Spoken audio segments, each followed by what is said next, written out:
Give us a little bit about your background, about what started you off as a writer, as a publisher, as a screenwriter, a playwright, all the other titles. Stuff. Yeah, all of that stuff. Let's see. I started writing when I was, I think, like 5. I started writing a long time ago. You know, my mom had me reading books when I was about 3. So I've been reading my whole life. What are your books about? You say you wrote 2 books. Name them, describe them. Coveted and Vengeance.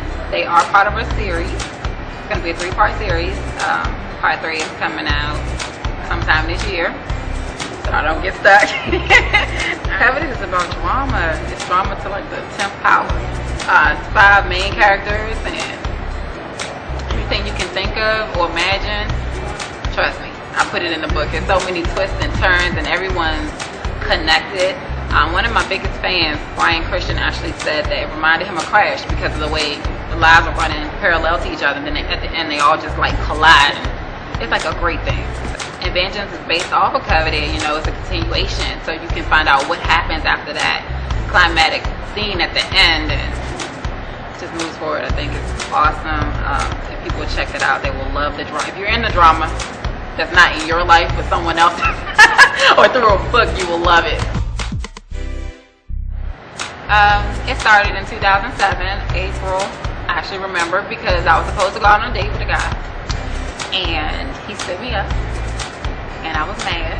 And if you read Coveted, you'll see that in the very first line of the book, how pissed off I was. So that started, it was crazy. That night I actually sat down and wrote a whole chapter, and then I didn't know what to do with it, so I turned it into a book, and that's how Coveted came into being, and that's the start of it. It took 2 years because I didn't know if I was going to do it or not.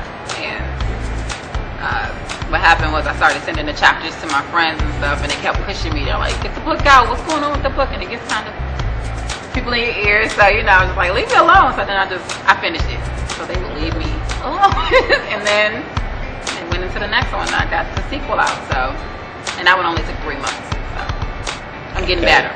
I don't know what he did. I don't know where he is now. We no longer speak, but he did help, you know, start the book. I will give him credit for that. So maybe I should thank him. Yeah, why don't you look for him? Not at all. And how's the process of publishing? I mean, do you shop it around to a lot of publishing houses, send chapters to your favorite authors, try to contact agents and things of that nature? You go through that process? I did go through the process. When I first was writing Coveted, I did a lot of research. But what I found out was the more I researched, the more I didn't work on my book because I was so busy doing that. It kind of took me away from my projects a little bit. I did shop Coveted around. No one wanted to pick it up. So that's what pushed me into self-publishing. At first it was a little slow, but it is almost a year and a half later for Coveted's release, and it's doing great. You can read the reviews on Amazon, you go to my website. It's definitely getting a lot of notice now, and it's strictly because of me pushing myself, and I have a great dynamic person on my team. She does my promotions and my marketing. Her name is Marcy Patrick. She does a great job. Marcy does all the marketing and promotions for me, so it's strictly her job to just run out and try to get me signings and try to get people aware of my projects and that type of thing. The good thing is I did go to graphic design school, so I know how to design covers. I know how to lay out books. You know, I have friends that are editors, so I have great friends, very talented friends. I attribute a lot to my graphic background, which has helped a lot because it started off at first I didn't, had the means to get designers and that type of thing. But now, let's roll with it. So it's really hard to get started sometimes, especially if you're new to the business. You don't have any connections yet, so breaking into the industry is really hard. Trying to get the connections because everyone's busy, no one has time.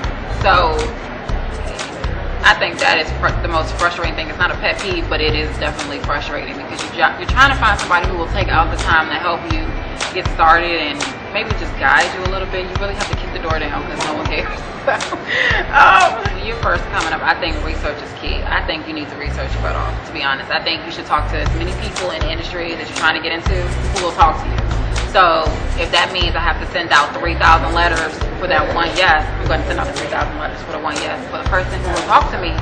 And then you need to pick their brain as much as possible, and try to figure out what they did to get into the industry and how they went about it and the steps they take and that type of thing. So I definitely think you need to work really hard. It's a very humbling experience, but you learn a lot from it and it teaches you to be better. And hopefully you'll learn that when you do make it, to help somebody else who's trying to do exactly what you were trying to do when you started.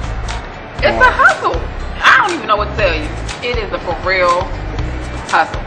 And it's all about who hustles the best. I'm not gonna lie. Even some of the bigger names still hustle. You know what I mean? Like, just because you sign with a big publishing house doesn't necessarily mean you're not their number one priority when you first get signed. For the most part, there are some who do go in being, top-notch priority, but they're usually the celebrities who they already know are going to generate enough, but to get the money flowing.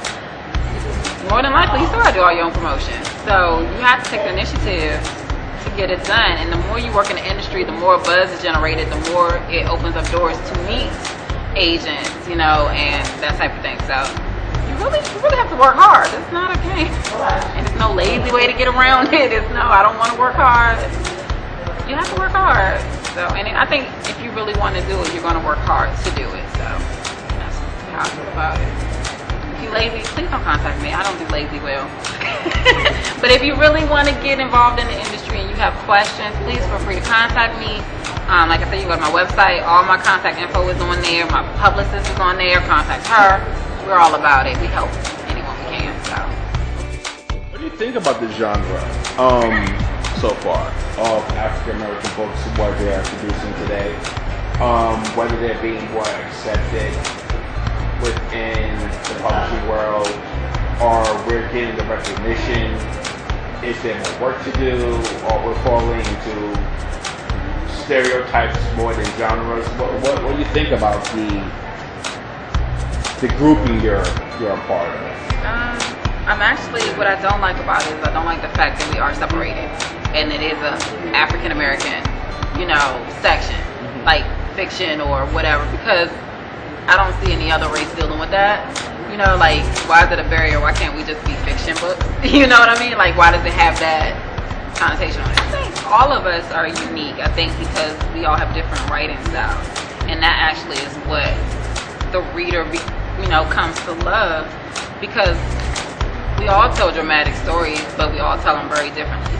And you love an author because of the way they tell their story versus, another way another author tells their story. So you have to work really hard to try to stand out and build your own fan base. But like I said, I think it's enough room for all of us. There is definitely a lot that can still be done that hasn't been tapped into. People like what they like, and you write what you like, and you believe in yourself, everybody else believes in you. So go for it. Good thing. Okay. What else? All right. What made you want to start the playwright? It's the weirdest thing. My life is all about experiences. The play thing, my cousin actually does plays, and last year she read Coveted, and she's like, oh my goodness, she told one of my aunts it would make a great play, but I wasn't thinking about it then. Right then I was trying to promote my books. I'm like, yeah, whatever.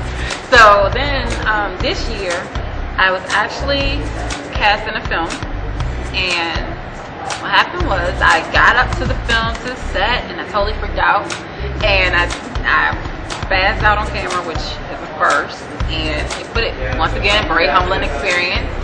And for some reason I felt like, you know what, I'm in the industry, I can do stuff like this, I need to prove myself. I'm going to come out with my own thing, because now I'm in a position whereas I wasn't at the top of my game, and to me that is like the worst thing ever. I can't have it. So it was more like I don't want to do a movie right now, because when I do a movie I want it to be huge, and I don't think I'm in a position for it to be that huge yet. So I was thinking, maybe we could take it a different route and do a play, and let's see how it goes. So I just put the buzz out and was like, what do you think of a play? And everybody was like, what, that sounds great. And I was like, okay, fine, we're gonna get it done. 3 months tops. Auditions 2 weeks. Let's do it. So. Well, how do you start that? I mean, in terms of getting the financing to get the play. Again, now it's something completely new that's foreign to you. I love change. So in the span of 2 years from getting dumped by someone getting Shawshank right now. Okay, I just got stood up. All right, someone stood you up, and I'm sure he's paying for it in his own special way. Whatever. And from that point on, you have learned about publishing. You have written 2 books. You have traveling all over the country, getting a lot of buzz, a lot of fanfare, and now you're putting more, I won't say responsibility, but more opportunity onto your lap as a playwright, when you had absolutely no idea how to write a playwright. Exactly. It's very interesting. Once I tried to get the script, taking my novel and trying to turn it into a script was very hard for me. And you're a Facebook friend of mine, because I stated it a lot. I'm like, oh my gosh, this script writing is no joke. It's totally different from writing a manuscript. Totally, I'd rather write a manuscript any day. But you know what? The script is done, and it wasn't as bad as I thought. Now that I'm done with it, I'm like, oh, I could do this. So it's been great. I am back in the play myself because it is my first one. So please come out and see my play. My characters are great. I cast a great cast, I think. I think they're going to bring the drama and bring everything that everyone loved about the novel to the stage. And I really think it's an experience. We are going to travel around the country, so look out for us. But I am back in my own play. So okay, it's what it is. What advice do you have for upcoming authors and publishers, models, writers, directors, scientists, astronauts? Everyone in the universe, work hard. I mean, someone that's, see what you're doing and doing it rather quickly and getting success out of it. What would you say to them? Hard work, I think, is the key to everything. I don't want to work hard. Well then, I don't know what to tell you. Because I'm not gonna lie, I put in a lot of hours, and I sacrifice time with the friends. I don't go out as much anymore because it's either go out with them or work on this new project, and I need to dedicate the time to the project. That's more important to me right now. It is what it is, because I set goals for myself, and I know where I want to see myself in the next 5 years, and no one's gonna make me get there but me. So you just gotta grind it out. I think hard work is anything done. Anything you do, be the best at what you do. Whatever you decide to do. Whatever. If you're selling paper stack on it, you better be the best paper selling person I've seen in my life. I'm gonna waste my damn time putting all that energy selling papers. You might end up owning it. You always should go into anything with the mentality that I'm gonna walk out of here owning it. I'm gonna walk out being the best at it, regardless. Anything you decide to do, because that's your career choice. No one's making you do whatever it is you're doing, so you should give it everything you got. That's my advice.